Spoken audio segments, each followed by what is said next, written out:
Welcome back to Fox Soul's Black Report. This is the space where we bring you Black America's headline news, views, and opinions. Hi, I'm Romeo. Hey there, I'm Brooke. Demi and Neil, they're out today. Today's show starts in Oklahoma, where 5 Republican lawmakers want to save Julius Jones' life. In Missouri, the search for answers is on in the case of a broad daylight shooting of a black man. The CEO of McDonald's is in hot water, and there's a $5,000 reward being offered for any help identifying the child victim in a 2012 incident. We also have an update in the death of Jam Master Jay. Soulmates, we have all that and so much more. This is our voice and our truth. So let's get it.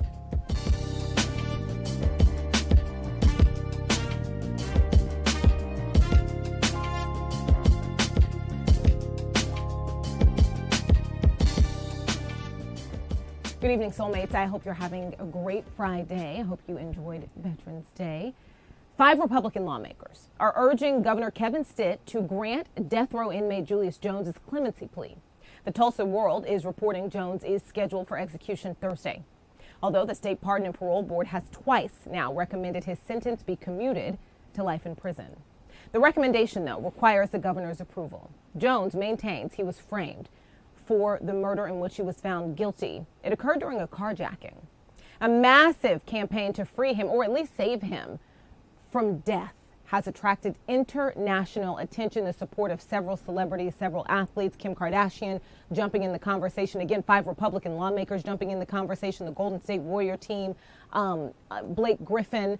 So many people focused on this story right here. It's an important story. So the governor, this needs the governor's approval. And I just want to put it here and make it clear. He is scheduled to be executed Thursday. He is scheduled to be executed next week. Next week. Yeah, and when you think about that, you think about what his family is going through, what his team of lawyers are going through. And when people say, when there's a doubt, this should not happen.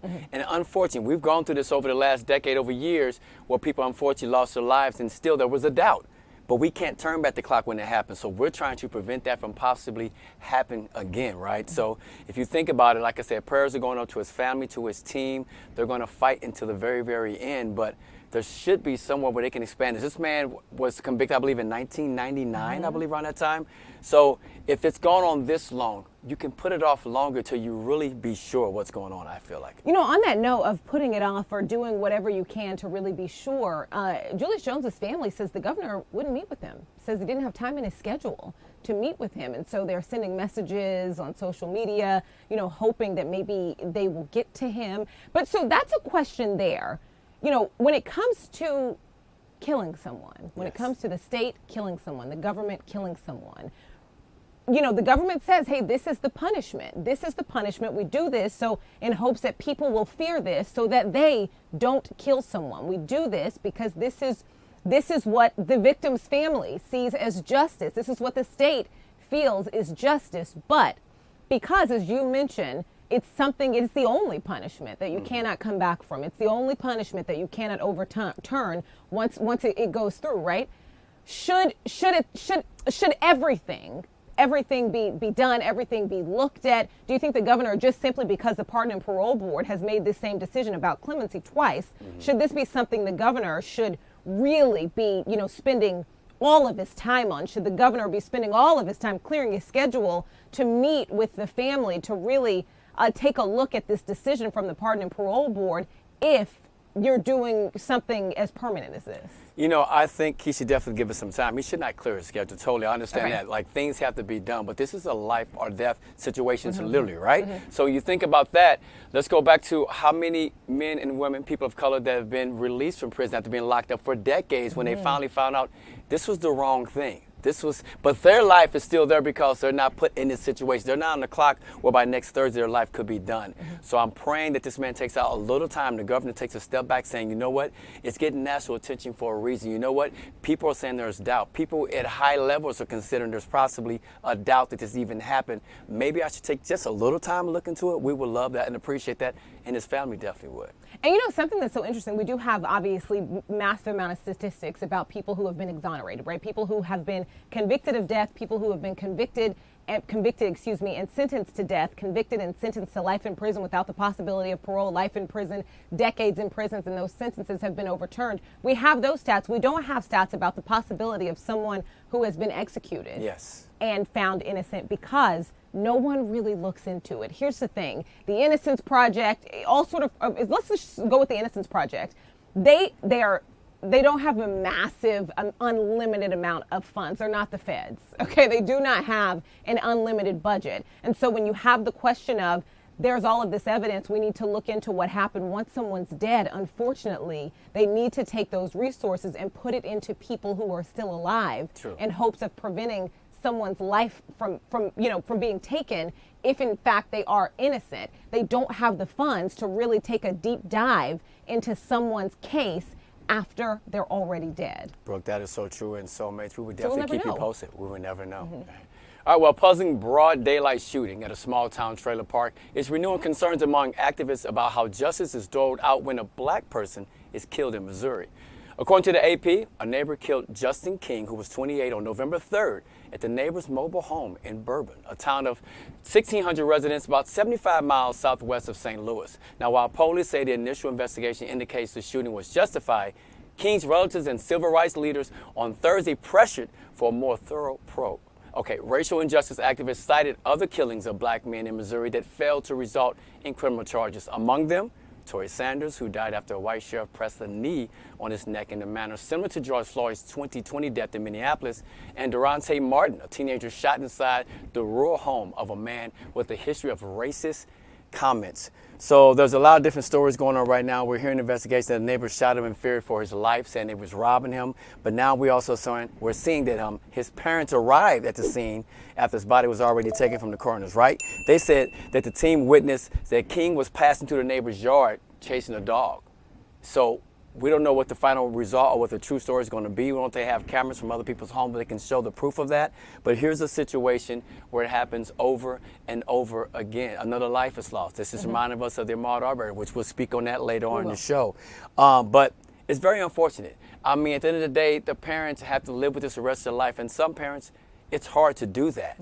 And you just want the truth to come out and know what really happened. Here's a man that moved away to St. Louis and moved back home to be with his daughter. And as a result, now he's not here anymore.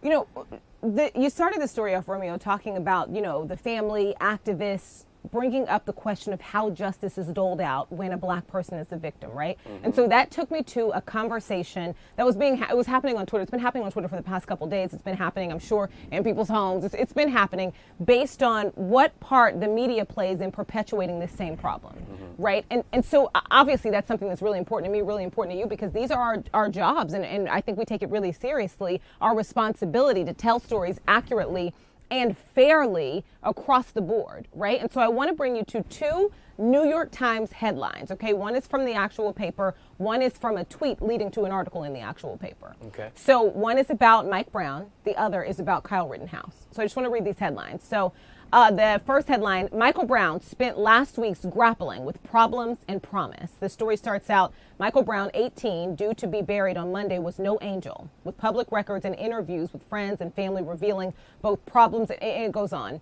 The next one, Kyle Rittenhouse, who has idolized law enforcement since he was young, arrived in Kenosha on August 25th, 2020, with at least one mission, to play the role of police officer and medic.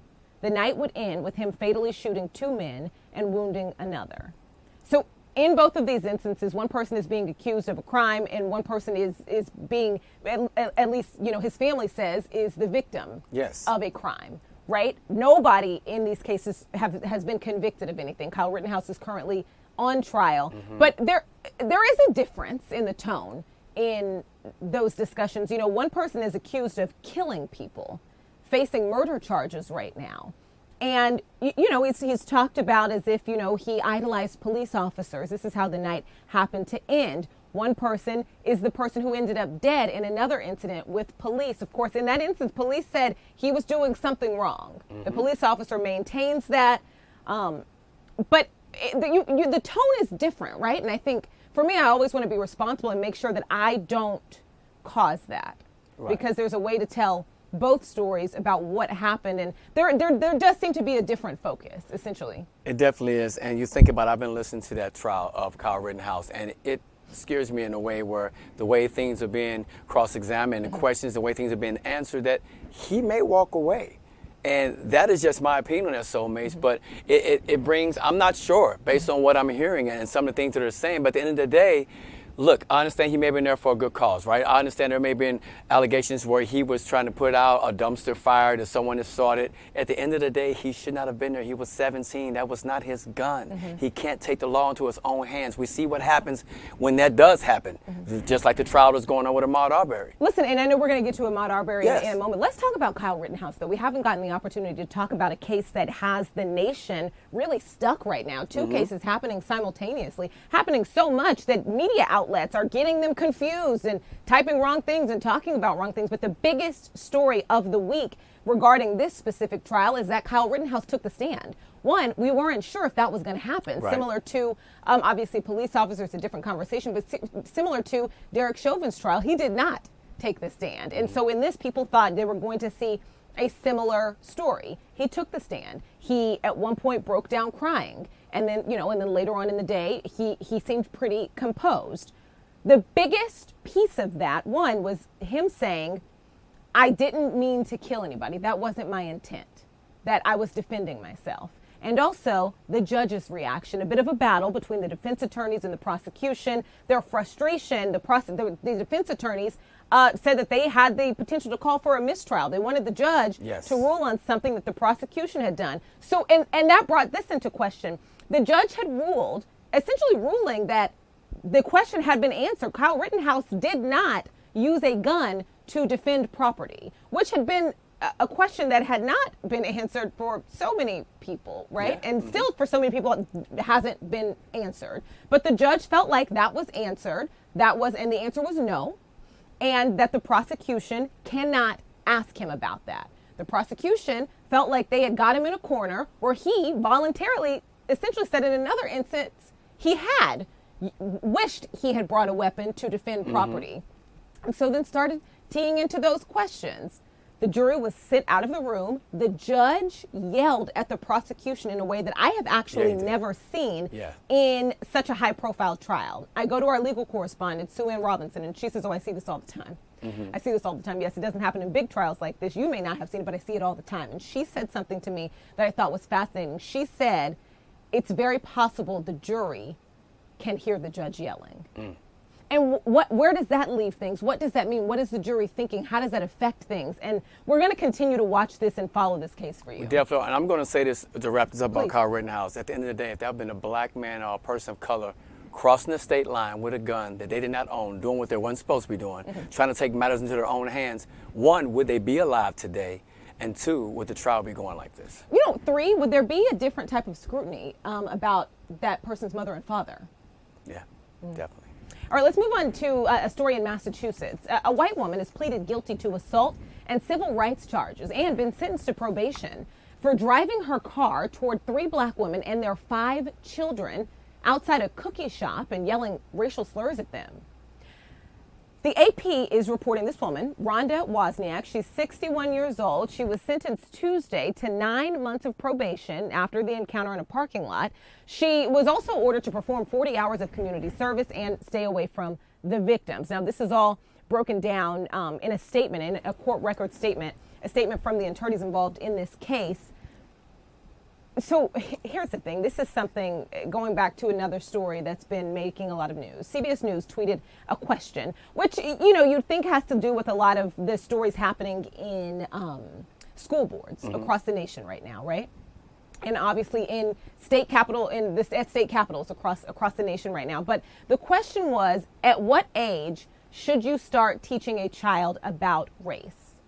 And so Black people were really frustrated with that question because they were like, it didn't feel inclusive. It felt like the hidden word in there was white children because Black children, similar to the ones in this instance, learn about race through experience. That is so true. And I'm glad you said that because when I was about 8 years old, I was riding my bike about a mile from my home and I was going down the street and I lived in a predominantly white neighborhood.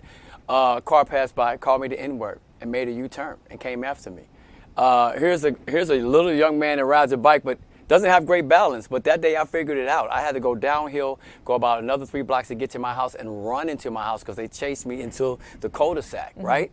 Steady calling me that. So that was my experience of it, because when I went to school, I didn't really see it around my friends, but this was someone's parent. This was a neighbor, obviously, or someone in the area that treated me like this. So that brought fear. That instilled fear in me since the age of 8 to look at things differently. So I think about this. When she's on probation, like, is she going to anger management? Like, what other steps are they going to have to take? Because this is a smack on the hand. Right. Because people could have died in this situation. How do you get that out of your belief system, I guess? Do you want to get that out of your belief system? I think about the story that you just told and the fact that every black person has likely, I would put my money on it, has a story about when the first time they learned that things were different, right? They have an example of something that was really scary. And I think that's why hate speech is separated, because it wasn't simply a word. You knew what came with that word. You knew the weight of that word, and you knew how that made you feel. And there's a fear that is way beyond a simple word. Definitely. And, when we think about that word, people always say, well, why is it okay for you guys to call each other that? Okay. It hits differently. But when it comes from someone else, to me, I feel like that's a threat. That's someone that does not like me. Right. And it instills fear for those that are not sure or don't feel safe at that time. And the truth is that this is the only word that kind of comes into play when it comes to, like, trying to police another culture. There are words that belong to every single different identifying group that exists that is not okay or is deemed offensive if you, a person not belonging, a person not dealing with the same forms of oppression, used. The LGBTQ community has a ton of language that's not mine. Right. It's not appropriate. You know what I mean? Black people have language that's not everybody else's. We're sitting here, the people who put this show on, right? We have a group of Latino men in here. I'm sure there are words that, right? Like, there are words that are not appropriate for people who don't understand, that are offensive. Women call each other the B word. You would never. Oh, I better not. Like, you know what I mean? It's not going to happen. Exactly. And so it's always a weird conversation that really is rooted in, I think, inappropriate beliefs. And maybe one should think of that before even asking it. My mom would always say there's a lot of words in the dictionary. Choose another one. You got options. Right. All right. You can't cuss in church. I could keep going. Yes, okay? we definitely could. All right, soulmates, a temporary restraining order has been issued against a woman accused of telling a black child who accidentally broke her son's toy that she would kneel on his neck and calling him a racial slur, according to the AP. The New Hampshire Attorney General's office filed a civil rights complaint in Stratford County Superior Court against the woman Christina Graper last month. It alleged that she threatened the 9-year-old boy who was playing in a neighborhood park with her son on May 10th. Her race was not mentioned in the complaint, although if you dig deeper into the story, they said it was a white woman that did this and made that statement. So again, here we are. We're talking about adults, right, who is not, they know what's going on in the world. They see it, whether it's on social media, in the news, whether they're talking about it at work. They know what happened to George Floyd. We know how that moment changed not just our country, but the world. But yet knowing that, you still feel in that moment a toy, something that can be replaced, not a life, a toy. You feel it's okay to do something like that and then continue to say names. That's why people feel like when we hear stories like this, how far have we really come? It's a problem. It's a problem. Yeah. Let's check in right now with Eric Perry from Fox Atlanta with an update on the trial in which Gregory and Travis McMichael and their neighbor William Roddy Bryan are accused of killing Ahmaud Arbery. There's only so many pastors they can have. And if their pastor's Al Sharpton right now, that's fine, but then that's it. We don't want any more black pastors coming in here, or other Jesse Jackson, whoever was in here earlier this week, sitting with the victim's family, trying to influence a jury in this case. It wasn't the testimony that has many raising eyebrows during the Ahmaud Arbery murder trial. It was comments made by one of the defense attorneys. If we're going to start a precedent, starting yesterday, we're going to bring high-profile members of the African-American community into the courtroom to sit with the family during the trial in the presence of the jury, I believe that's intimidating, and it's an attempt to pressure. Defense attorney Kevin Goff expressed his displeasure with Reverend Al Sharpton and other high-profile names sitting inside the courtroom. If a bunch of folks came in here dressed like Colonel Sanders with white masks sitting in the back, I mean, that would be good. The judge says he barely noticed Reverend Sharpton in the court, and as long as no disruption was made, he didn't see an issue. I don't hear emotion, and I will tell you this, I'm not going to blanketly exclude members of the public from this courtroom.